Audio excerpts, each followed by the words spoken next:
Now we're going to start the first Mishnah. Let's read the first Mishnah. Yesh meviim bikurim v'koirin. Meviin v'loi koirin. V'yesh she'enam meviim. And there are three different types of categories. That's those people who have to bring the Bikurim and lein the parsha and say the parsha. Those people who bring the Bikurim but they only bring it but they do not actually read the parsha. There are certain people who fall into that category we're going to see later. V'yesh she'enam meviim, and those who do not bring it at all because they're just simply not chayev. The Mishnah is going to tell us now in the rest of this perek who falls into which of these three categories. Though the Mishnah starts off with the ones who are chayev are going to bring Bikurim and to read, nonetheless the Mishnah decides to continue to deal with those who are completely excluded first. This could be because we want to continue from where we finished. There's a principle sometimes that when you've started a matter and then you mention something else, then you mention something else, you don't go right back to the beginning, you continue where you left off. That is a very frequent possibility, and it could also be that it wants to build up. First, let's get those people out of the way who are not chayev, and we'll move to those who are chayev at the end. There are two concepts mentioned here: meviim v'koirin. Meviim means to bring the bikurim. That means you take them from. We're going to see where they're allowed to become from. Obviously, Eretz Yisrael. They don't bring them from Chutz La'aretz, but we're going to see that later. And they are brought up to Yerushalayim. That's simple enough. But the koirin is actually an interesting expression.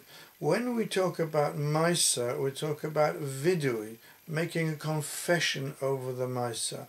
So why have we changed to call this the Kriya rather than a vidui? The explanation has been given that in the case of a vidui, it's as if you are confessing something, and that can be said in any language that you want to do so. You're going to get it off your chest and you're going to confess for your sin, or whatever the video means to make an expression, but it can be in any language. However, koirin represents something which you must read only in Lashon HaKodesh. It says so in Mesechus Sota that the Bikurim can only be said in the Hebrew language. The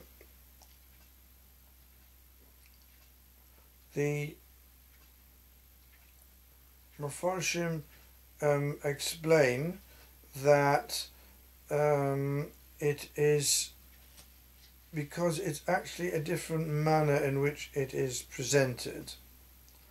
The Bikurim have to be said only in Lashon HaKodesh, which we've just mentioned, whereas the Maisa can be in any language. Therefore it becomes a confession rather than a recital. And it's the ideas which must be expressed rather than the precise words. I'm actually now quoting from the Yad Avrom in the name of the Meleches Shlomo, in the name of Rabbi Shlomo Cirilio. So we find, therefore, the Mishnah is telling us that you've got to do a Kriya in the case of the Bikurim. It's got to be, the parsha has to be read, and that's only for those people who are chayav to do both the Havor and the Kriya. Now, v'yesh she'enam meviim, and there are people who don't bring at all. Obviously, if you don't bring, there can't possibly be a Kriya. And the Mishnah goes on to tell who they are. Eilu she'enon meviim. These are the people who are not obliged to bring at all. Hanotea letoch shalo. If a person were to plant in his own land. Vehivrich letoch shel yochid o shel rabim. But then he made what's called a havrocha. That means he's grafted the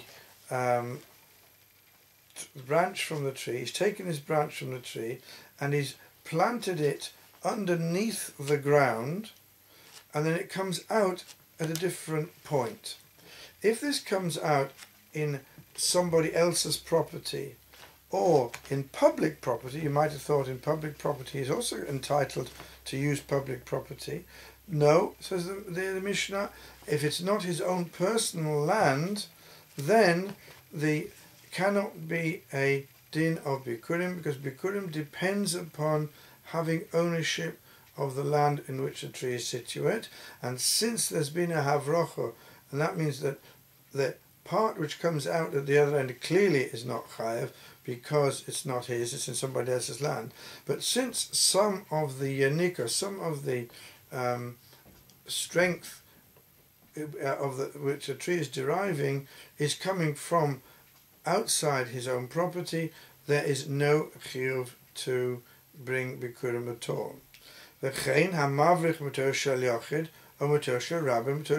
the situation were reversed, there's a tree outside there somewhere else, he's put the branch underneath the land, which is not his land, it's the rabbim, but then it comes out into his own property, then the din is that there is no din of bikurim at all, because it's not in his land. Says the Mishnah, noter letoch shalo v'hivrich letoch shalo v'derech hayochid v'derech harabim ba'emtza.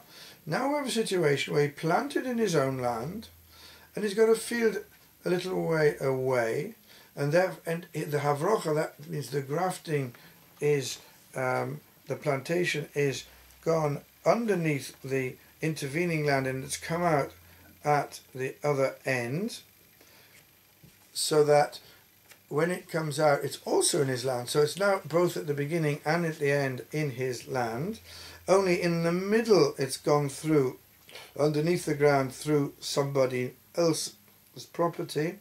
Then harizah eino mevi, he doesn't bring, according to Tanna Kama, that is also not his land, and therefore there is no din of bikurim in such circumstances. Rabbi Yehuda Omer kazeh mevi. Rabbi Yehuda is of the opinion that in such a circumstance, although he agrees with Tanna Kama in all the original cases, in this particular case, Rabbi Yehuda says this is permissible from the point of view of creating a chiyuv of bikurim. Now, the reason that that should be so is that the holds that it is permissible to plant underneath a Reshus Harabim, although it is public land. A key is of the opinion that one can dig underneath the Reshus Harabim and use that space, because it really belongs to everybody. Therefore, he disagrees with the Tanna Kama, who says that you can't bring bikurim because you're using somebody else's land, it's not your land. He says you can use that, and he would therefore disagree with the Tanna Kama, and Rabbi Yehuda's shitta therefore is that you could bring the bikurim. He does, however, admit that you would not be able to do the kuriya because it's not your land entirely, but it would be sufficient to enable you to bring the bikurim. To that extent, he will disagree with the Tanna Kama. But that would also mean that in the case of a privately owned piece of land in between, he would agree with the Tanna Kama, because then there would be no permission to use that land, and therefore he would, if it was the land of a yochid, it would be he would be in agreement with the Tanna Kama, and he would only be arguing with the derech horabim. The problem with that is that it would seem from the Mishnah that he's really arguing in all the cases of the Tanna Kama, both cases, both Rishus HaYachid and Rishus HaRabim.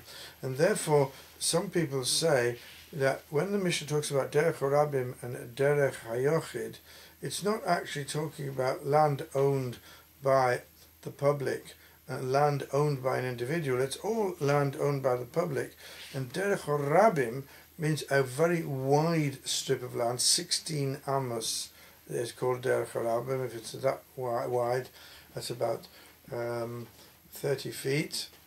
Whereas the Derech HaYachid would refer to a very small strip of only about 4 cubits. So it's both publicly owned. It's just the Derech HaRabim is something which is a much larger width, and Derech HaYachid is a much narrower width, both being public land. Right, but if it had been land belonging to an individual, Rabbi Yehuda would have agreed entirely that you cannot bring Bikurim at all. So if you learn that Derech HaYachid and Derech HaRabim are not referring to individual people's land and public land, then, but it's referring to, all referring to public land, then you find that Rabbi Yehuda can disagree with the whole of the statement of the Tanna Kama. Right, so the main principle here is whether or not the ownership can be traced back entirely to the owner. If it's yours, then you can bring the Bikurim and you can say the parasha. However, if it's not yours, then you can't. And then, as we said, the difference between Rabbi Yehuda and Chachamim is to what extent it can be considered as yours when you are going through somebody else. Well, not somebody, but when you're going through public property. That's the argument.